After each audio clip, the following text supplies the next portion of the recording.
Hello friends, welcome to railway policy updates. आज के इस वीडियो के माध्यम से रेलवे द्वारा कॉन्ट्रैक्ट्स के अलॉटमेंट के लिए ई टेंडर से ई ऑक्शन लीजिंग की ओर शिफ्ट होने के बारे में समझेंगे। इन शॉर्ट क्या यह कहा जा सकता है कि यह रेलवे का पारदर्शिता की दिशा में एक कदम है और कमर्शियल एसेट्स और एनएफआर कॉन्ट्रैक्ट्स के अलॉटमेंट की प्रक्रिया को सरल बनाना है।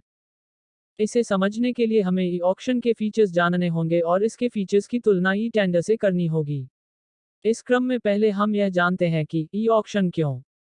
पूरे प्रोसेस और आउटकम पर अधिक ट्रांसपेरेंसी रखने के क्रम में भारतीय रेल द्वारा सभी कमर्शियल एसेट्स और एनएफआर कॉन्ट्रैक्ट्स के लीजिंग के लिए ई ऑक्शन लीजिंग का कॉन्सेप्ट लाया गया है।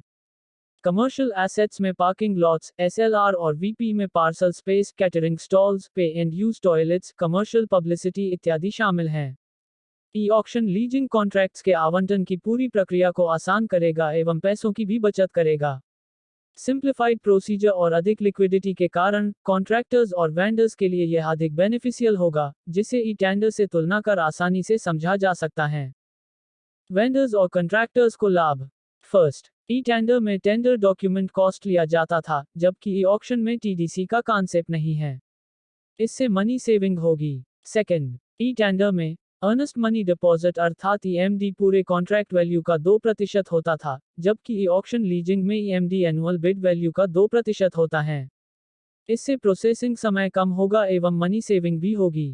थर्ड, ई टेंडर में असफल बिडर को ईएमडी रिलीज करने में टेंडर के फाइनलाइजेशन के बाद 7 से 10 दिन लगते हैं, जबकि ई ऑक्शन लीजिंग में हायर बिड प्राप्त होने के साथ ही ईएमडी को ऑटो रिलीज करने की सुविधा है।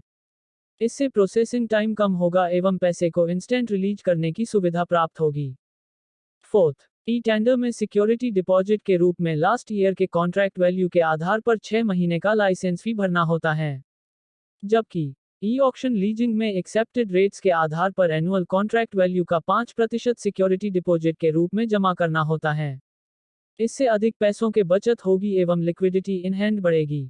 फिफ्थ, ई टेंडर में लाइसेंस फी और सिक्योरिटी डिपॉजिट डीडी या एफडीआर या बैंक गारंटी के रूप में जमा करना होता था, जबकि ई ऑक्शन लीजिंग के अंतर्गत लिंक्ड अकाउंट से ऑटो डेबिट की सुविधा उपलब्ध है।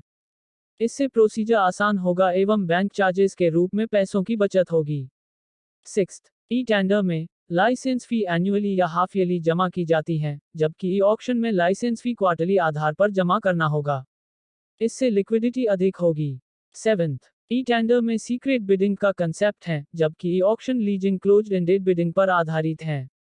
इससे कोई गेस वर्क नहीं होगा और यह रियल टाइम डिसीजन मेकिंग में सहायक होगा।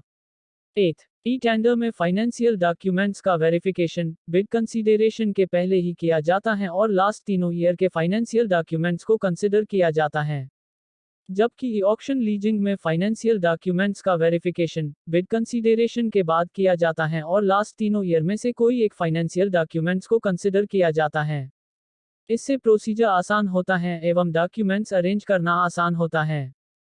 नाइन्थ, ई टेंडर को टेक्निकल एक्सपीरियंस के आधार पर डिस्क्वालीफाई किया जा सकता है, जबकि ई ऑक्शन लीजिंग में एक्सपीरियंस की आवश्यकता नहीं है। इससे हैशल फ्री पार्टिसिपेशन में वृद्धि होगी। टेंथ, ई टेंडर में एग्रीमेंट स्टाम्प पेपर पर फिजिकली साइन कर संपादित किया जाता है, जबकि ई ऑक्शन लीजिंग में एग्रीमेंट ई एग्रीमेंट के रूप में ऑनलाइन एग्जीक्यूट किया जाता है। इससे समय और पैसे की बचत होती है। 11th, ई टेंडर में कॉन्ट्रैक्ट के सक्सेसफुली 1 साल कंप्लीट होने पर 3 महीने पूर्व नोटिस देकर खत्म किया जा सकता है, जबकि ई ऑक्शन लीजिंग में कॉन्ट्रैक्ट के सक्सेसफुली 6 माह कंप्लीट होने पर 1 माह पूर्व ही नोटिस देकर खत्म किया जा सकता है। इससे घाटे में चल रहे वेंचर्स के आगे के नुकसान को रोका जा सकता है। 12th, ई टेंडर में प्रत्येक टेंडर के लिए अलग अलग डॉक्यूमेंट्स जमा करने होते हैं, जबकि ई ऑक्शन लीजिंग में एक ही बार डॉक्यूमेंट्स जमा करना होता है। इससे प्रोसीजर आसान होता है। ई ऑक्शन लीजिंग के कुछ विशेष फीचर्स। फर्स्ट, IREPS पर ई ऑक्शन लीजिंग मॉड्यूल को इनेबल करने हेतु one time non refundable registration charge 10,000 plus GST का पेमेंट करना होता है। सेकेंड, सिंगल रजिस्ट्रेशन के आधार पर यूनिवर्सल पार्टिसिपेशन की सुविधा अर्थात किसी भी कैटेगरी या सब कैटेगरी के लिए किसी भी जोन या डिवीजन में पार्टिसिपेट किया जा सकता है। थर्ड, ऑक्शन कंडक्टिंग ऑफिसर द्वारा टेंडर का फाइनलाइजेशन, टेंडर कमेटी की आवश्यकता नहीं। फोर्थ, कॉन्ट्रैक्ट का एस्टिमेटेड वैल्यू 20 लाख से कम होने पर मिनिमम एनुअल टर्नओवर की कोई शर्त नहीं है। इस प्रकार स्पष्ट होता है कि रेलवे द्वारा कॉन्ट्रैक्टर्स और वेंडर्स के सुविधाओं को ध्यान में रखकर और अधिक ट्रांसपेरेंसी के लिए ई ऑक्शन लीजिंग इंप्लीमेंट किया जा रहा है। Thanks for watching the video.